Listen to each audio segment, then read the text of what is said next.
Oi, pessoal. Eu me chamo Lucas Vicente e hoje a gente vai falar um pouco sobre motivação no trabalho. É o capítulo que se destina a discutir um pouco mais sobre a motivação no trabalho, suas teorias, enfim. A gente vai discutir um pouco mais a fundo sobre isso. Então vamos lá.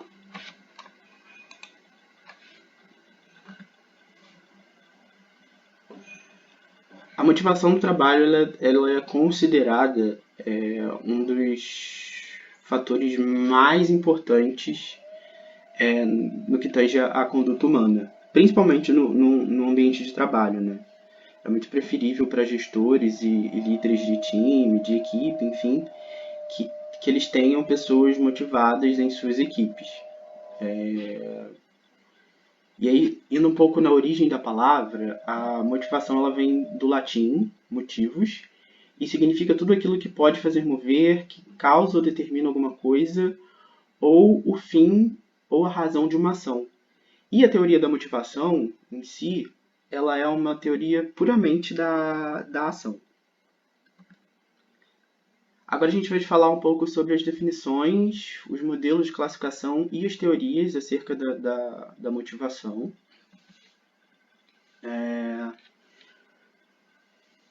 Uma primeira definição é que a motivação, ela, como um processo psicológico, ela é definida como uma ação dirigida a objetivos.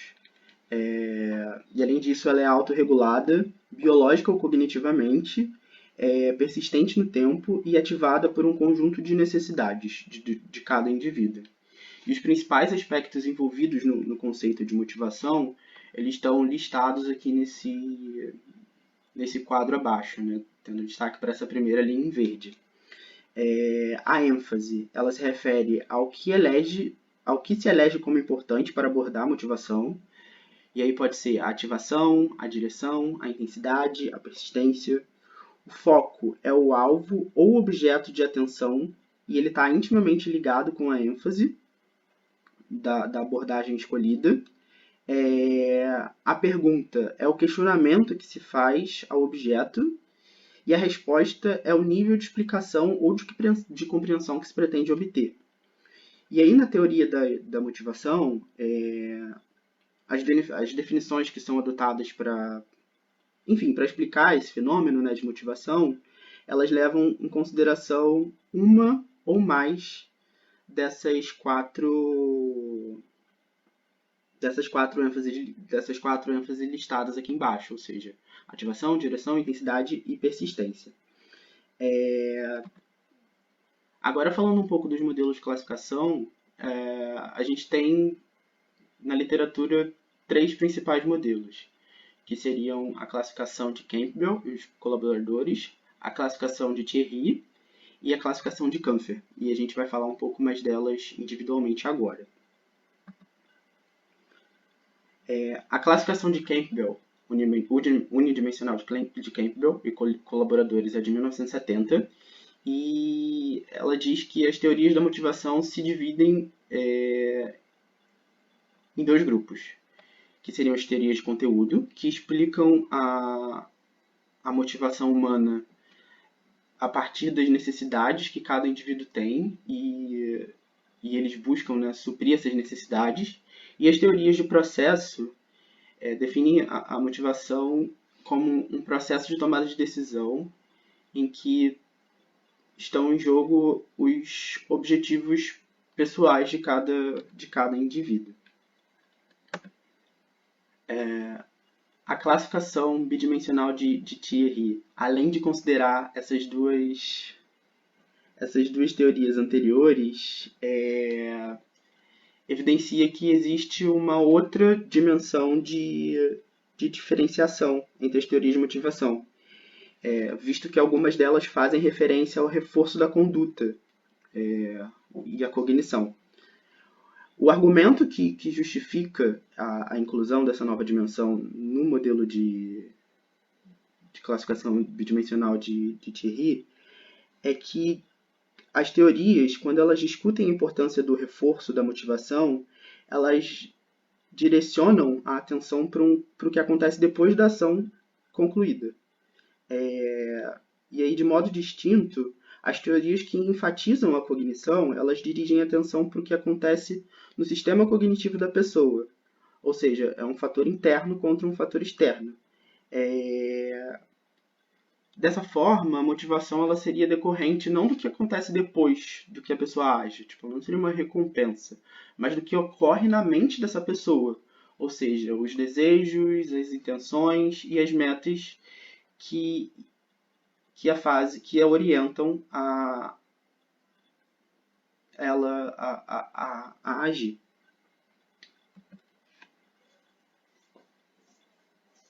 E aí, falando um pouco da classificação unidimensional de Kampfer,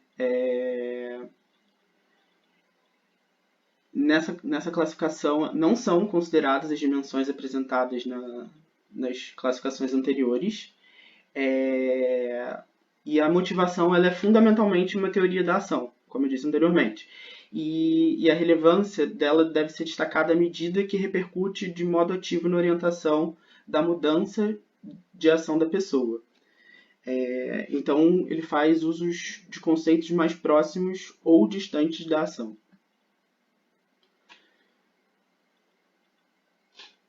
Atualmente, as teorias da motivação elas têm sido discutidas em novos tipos de arranjo,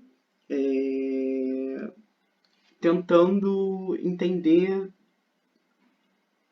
o contexto no qual aquela pessoa está inserida. Agora, falando um pouco da construção histórica das teorias de motivação, a gente tem que as décadas de 1940, 1950 e 1960 foram extremamente produtivas no que diz respeito ao desenvolvimento de teorias sobre a motivação. E aí a gente vai estudar mais algumas agora.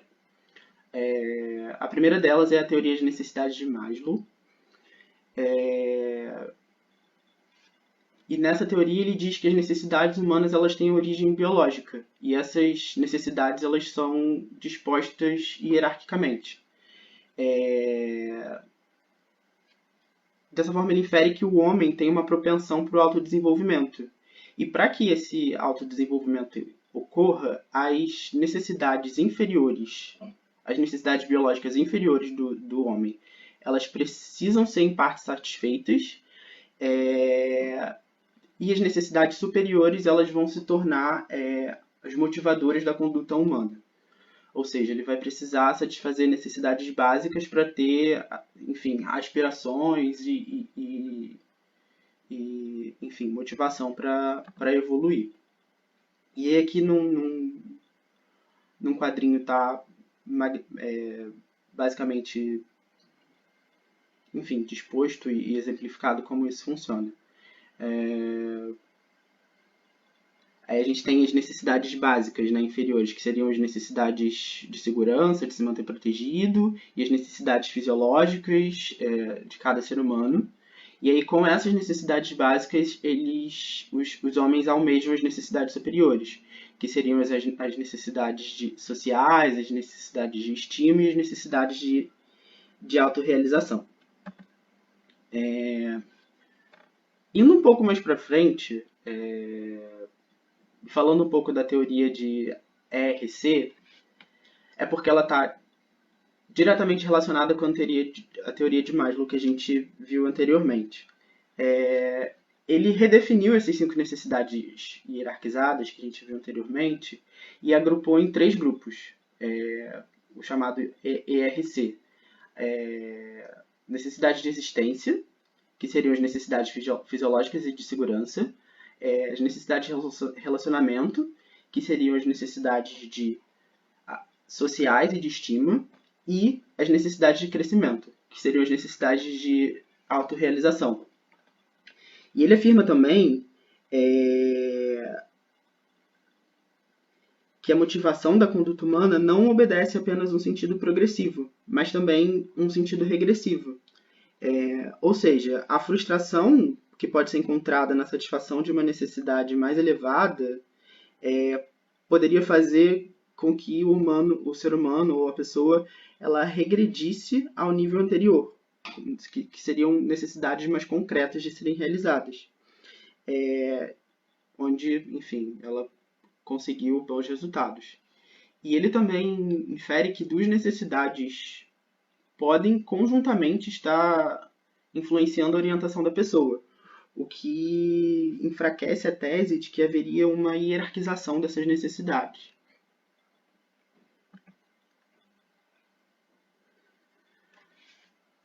Na teoria das necessidades de McLaren, as necessidades elas não são vistas como hierárquicas. E aí, nesse sentido, existem três tipos de necessidades: a de poder, a de aflição e a de realização.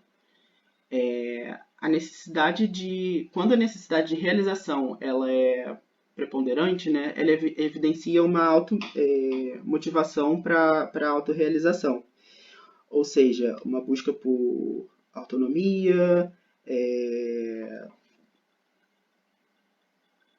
enfim. A necessidade de aflição, quando ela é preponderante, ela dá uma maior atenção na manutenção dos seus relacionamentos interpessoais, né? A pessoa ela acaba centrando a sua atenção nisso, ou seja, estar mais próximo do outro, ser aceito por uma outra pessoa. E aí, quando a necessidade de poder é a que é a mais desenvolvida, a pessoa ela tem uma motivação pelo desejo de influenciar as condutas alheias. Nesse caso, a motivação no trabalho vai depender do arranjo entre esses três tipos de necessidade. Então, por exemplo, um gestor é esperado dele que ele tenha uma alta necessidade de poder, tendo em vista que ele vai precisar influenciar pessoas, enfim, ter controle de algumas coisas, e uma necessidade de aflição moderada, uma vez que a liderança dele pode ficar ameaçada caso ele não procure ser aceito e reconhecido pelos membros da equipe que ele gere.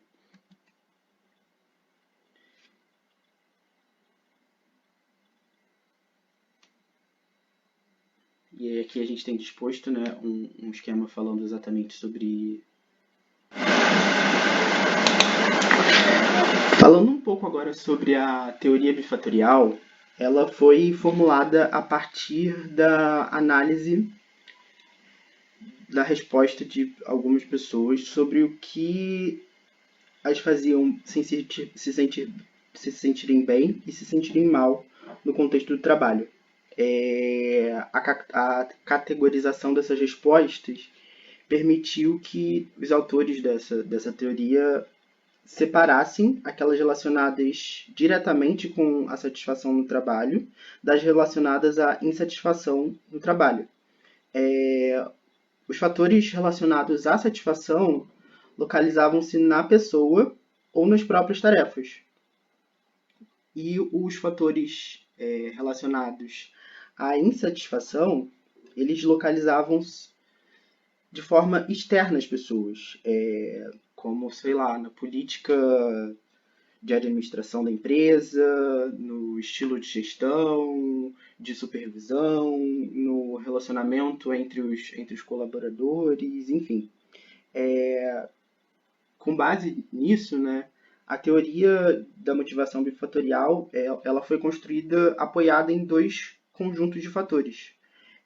O primeiro seria o dos fatores higiênicos referentes aos fatores externos, e o segundo, o conjunto de fatores que seria o de motivadores referentes aos fatores internos.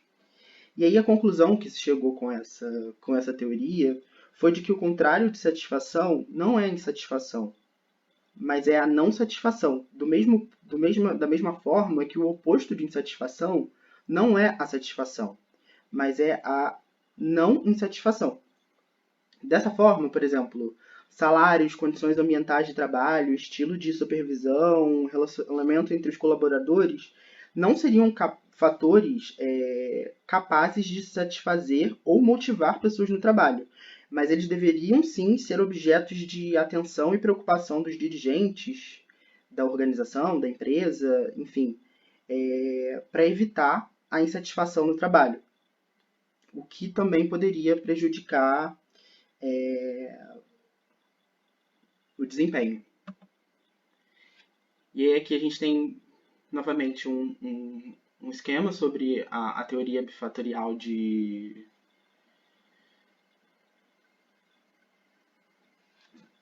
Enfim, sobre a teoria fatorial.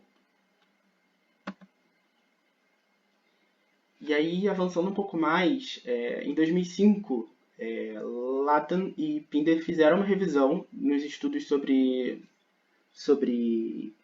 motivação. O que se percebeu é que as teorias cognitivas do estabelecimento de metas e da justiça organizacional, elas figuravam entre as mais importantes.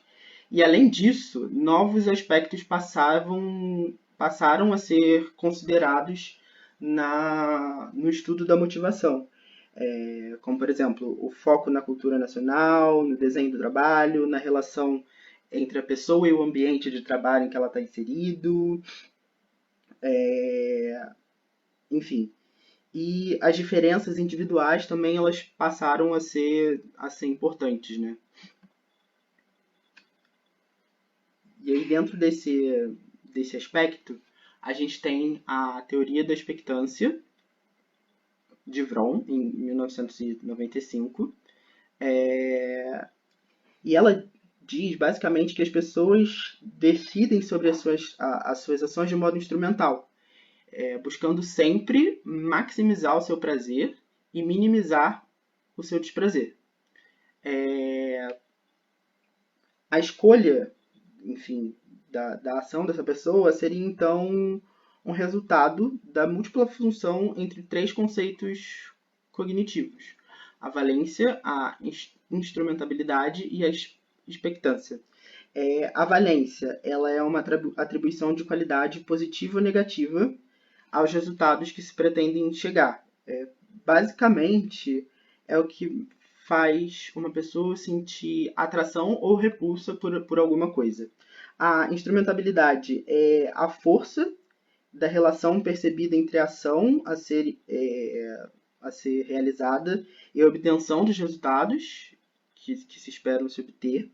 E a expectância é a intensidade com que a pessoa ela é capaz de antecipar os resultados esperados. Então, por exemplo, uma pessoa que almeja uma promoção dentro de uma empresa, e aí ela constrói uma expectativa de que se ela demonstrar para o chefe empenho no trabalho, seja ficando um pouco mais trabalhando até um pouco mais tarde, ou ajudando outros colegas nas tarefas, ela vai ter a possibilidade de conseguir atingir esse objetivo de conseguir uma promoção.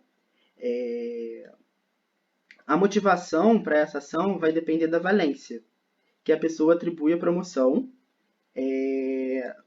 Vai depender também da adesão à crença que ela pode conseguir atingir esse objetivo. Nesse caso, isso seria a expectância, por meio das seguintes ações, né? Que seriam ficar até um pouco mais tarde no trabalho, né? Estender a jornada de trabalho e ajudar os companheiros de equipe. Nesse caso, isso seria a instrumentabilidade, ou seja, o que ela usaria como instrumento para conseguir essa promoção. E aí, passando um pouco para a teoria de estabelecimento de metas de Locke, o que se define é que as metas elas variam em conteúdo e intensidade. Quando elas variam em conteúdo, elas podem ser fáceis ou difíceis, específicas ou gerais, simples ou complexas e por aí vai. E quando elas variam em intensidade, ela quer dizer que varia conforme a percepção da importância do comprometimento da meta. E aí essa teoria frisa também que as metas orientam a ação e elas fazem isso por meio de quatro mecanismos, né? Elas dirigem a atenção a uma coisa específica, elas mobilizam o esforço para essa ação, elas encorajam a persistência da ação e elas facilitam o desenvolvimento de uma estratégia de ação.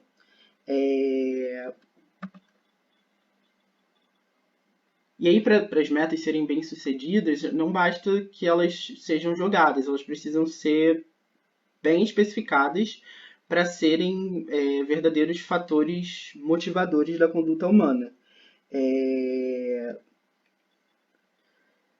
Enfim, não basta a gente chegar para uma pessoa e pedir para que ela dê o melhor de si ou que ela se empenhe mais se a gente não especificar ou direcionar ela para um caminho mais certeiro, assim. Ainda falando um pouco sobre a teoria de estabelecimento de metas, mas agora na interpretação de Pérez e Ramos, o ciclo de processo motivacional que Locke definiu, ele é dado da seguinte forma. Ele parte do desejo, ou seja, o valor, o desejo pessoal, né, de cada indivíduo, da tradução desse desejo em intenção, ou seja, dessa forma eu estabeleço metas, da ação para concretizar essa intenção, essas metas, ou seja, o desempenho. E depois de alcançadas na autoavaliação e na avaliação, enfim, gerencial dos gestores responsáveis. Mas é importante frisar que existem fatores moderadores que interferem nesse processo de desmotivação. Como, por exemplo, a clareza dos objetivos, a dificuldade das tarefas que precisam ser executadas, a aceitação da meta pela pessoa que vai executá-la,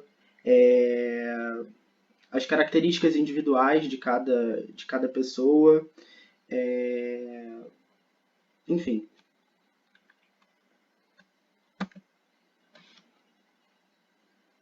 Agora falando um pouco sobre a teoria da autodeterminação, ela ainda reconhece a importância do ambiente nesse processo de motivação, mas ela adota como princípio que o bem-estar ele é fruto de um comportamento intencional, autônomo, ou seja, as necessidades e os interesses pessoais eles influenciam nesse processo. É um processo também autocontrolado, com domínios cognitivos, afetivos e motivacionais, e autorregulado, que leva à autorrealização. A autorrealização, no caso, seria a integração adequada entre a pessoa e o ambiente. E dentro dessa teoria da autodeterminação, a gente tem 4 microteorias. A teoria da necessidade, ela adota uma perspectiva um pouco mais humanista, onde a pessoa ela busca afirmar a sua autonomia pessoal. Enfim, alcançar os seus objetivos, exercer as suas competências e estabelecer vínculos sociais enquanto faz isso. A teoria da integração organísmica ela está relacionada diretamente à internalização de normas externas, enquanto a teoria da avaliação cognitiva afirma que a motivação leva a pessoa a agir no ambiente. Se a motivação é mantida por condições externas, a gente denomina isso como uma motivação extrínseca. E se o movimento ocorre de dentro para fora, a gente denomina isso como motivação intrínseca. E aí a teoria a última, né, a teoria das orientações de causalidades permite compor estilos regulatórios com base nos critérios de autonomia e regulação.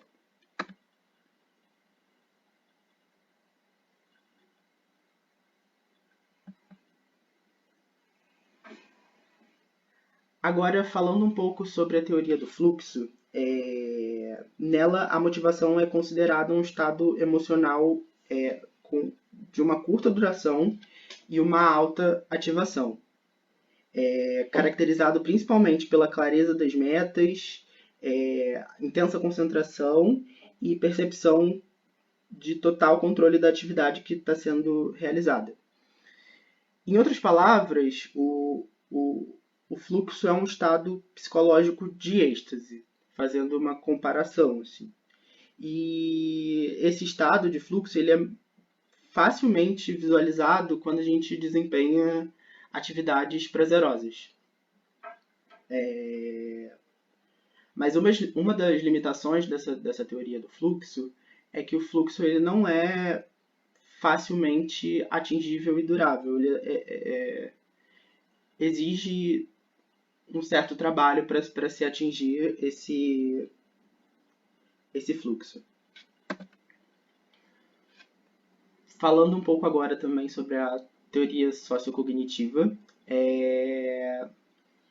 ela diz que a maior parte do comportamento humano é fruto de processos interativos e que a percepção de autoeficácia é um propulsor importante das ações humanas.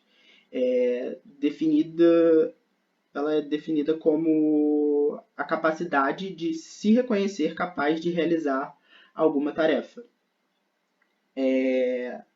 A autoeficácia ela seria proveniente de 4 principais fontes: a experiência pessoal, a aprendizagem vicária, a influência social e os indicadores fisiológicos. A avaliação das experiências anteriores, né, anteriores e exitosas, elas fortalecem a autoeficácia e aumentam a tolerância diante do insucesso no desempenho de alguma tarefa. Agora falando um pouco de algumas considerações adicionais sobre o estágio atual da pesquisa sobre motivação no trabalho.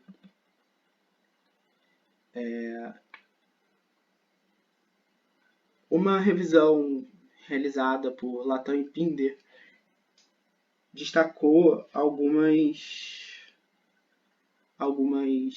características, né? Houve um avanço da teoria e da pesquisa sobre necessidades, características pessoais, cognição e afeto. E houve também a inclusão da discussão sobre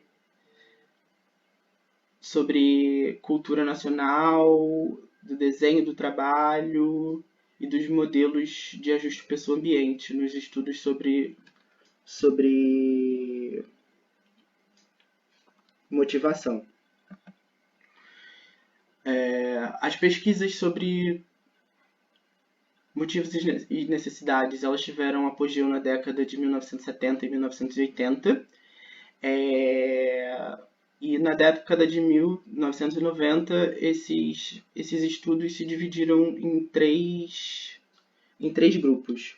O primeiro, que era o de fatores extrínsecos e intrínsecos do trabalho, que relacionou esses fatores extrínsecos ou intrínsecos à satisfação com o trabalho. O segundo, que seria o da necessidade de realização, e aí ele faz uma relação entre a baixa necessidade de realização de uma tarefa e a baixa satisfação no trabalho. E o terceiro, que é o da ética protestante no trabalho, ele estabelece o trabalho como um valor central na vida de uma pessoa e tenta descobrir a influência nas atitudes e no comportamento laboral dessa pessoa.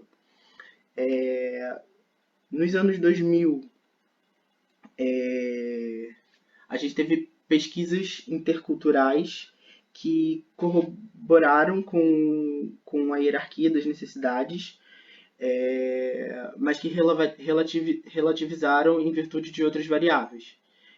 A pesquisa sobre a influência das características pessoais teve crescimento no final da década de 90 e no início dos anos 2000.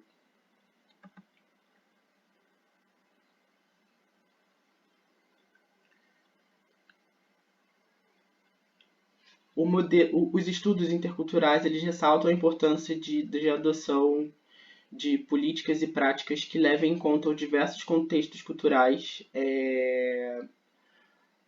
Passou-se a destacar o interesse pelo ajuste entre a pessoa e o ambiente de trabalho.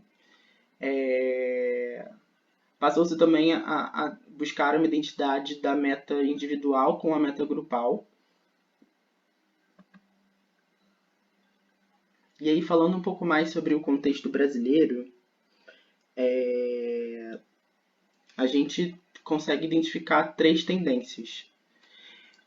A primeira é direcionada para a delimitação conceitual e a classificação das teorias de motivação. A segunda é a da construção de medidas motivacionais com foco na realização, na aprendizagem e no trabalho. E a terceira é na pesquisa empírica. Quando o foco é na delimitação conceitual, o que se observa é uma preocupação em discutir o conceito de motivação, relacionando ele com outros conceitos psicológicos e esclarecendo alguns aspectos conceituais. O foco na construção de medidas ele atende à demanda para diagnósticos de orientação de metas e suporte de gestão. Já as pesquisas empíricas, elas representam um esforço de buscar evidências que deem suporte às abordagens motivacionais, de forte tendência mundial. Agora falando um pouco sobre a motivação e gestão nas organizações. É preciso entender que a compreensão e a aplicação das teorias motivacionais elas não são suficientes para resolver todos os problemas organizacionais. Isso porque, como toda teoria, existem algumas limitações e dessa forma é preciso que se identifique de forma precisa os fatores que atuam como motivadores do comportamento do indivíduo no seu ambiente de trabalho. E aí os sistemas extrínsecos e intrínsecos de reconhecimento eles se caracterizam como fortes potencializadores de alto desempenho.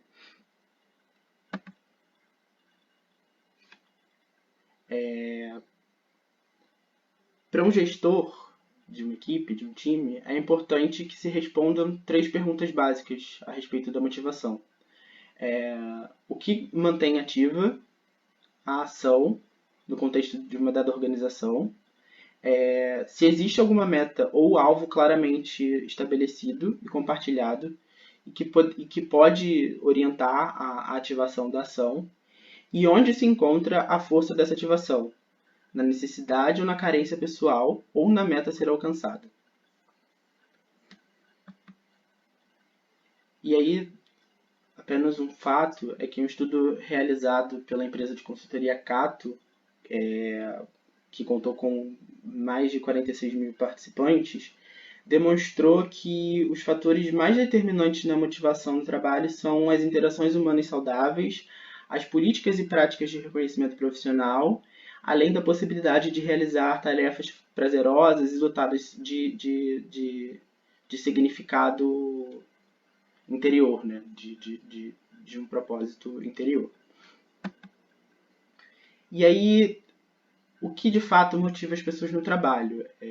O livro destaca que as possíveis respostas para essa questão sugerem a adoção de ações. E aí ele faz uma lista de 9 ações que podem, enfim, motivar pessoas no trabalho. Investir na qualidade de vida no trabalho para construir ambientes físicos e psicológicos favoráveis à saúde integral dessas pessoas. A segunda seria estabelecer relações entre gestores e demais trabalhadores que facilitem a expressão de pensamentos e sentimentos sobre o trabalho e a organização, tendo em vista que a liderança faz a medição em relação à motivação e desempenho. Buscar identidade entre metas individuais e organizacionais, visando incorporar metas grupais e organizacionais, promover a participação econômica e política das pessoas daquela organização, em especial nos aspectos que afetam de modo direto ou indireto sua vida, nos ambientes físicos e psicossociais do trabalho. Oferecer suporte organizacional para favorecer melhor o ajuste pessoa-ambiente, cultivar a transparência nos processos de comunicação organizacional, para que as pessoas elas consigam ter informações claras e relevantes do que necessitam para atuar naquela organização, promover a justiça organizacional na distribuição de recompensas e benefícios, buscando minimizar a percepção da iniquidade organizacional, preparar os gestores e demais trabalhadores para dar e receber feedbacks eficazes, tendo como alvo a promoção de feedback de processo em detrimento do feedback de desempenho. E criar perspectivas de crescimento pessoal e profissional por meio de políticas de treinamento. Ou seja, você dá subsídios para aquelas pessoas se desenvolvam e criem perspectivas de crescimento pessoal e profissional.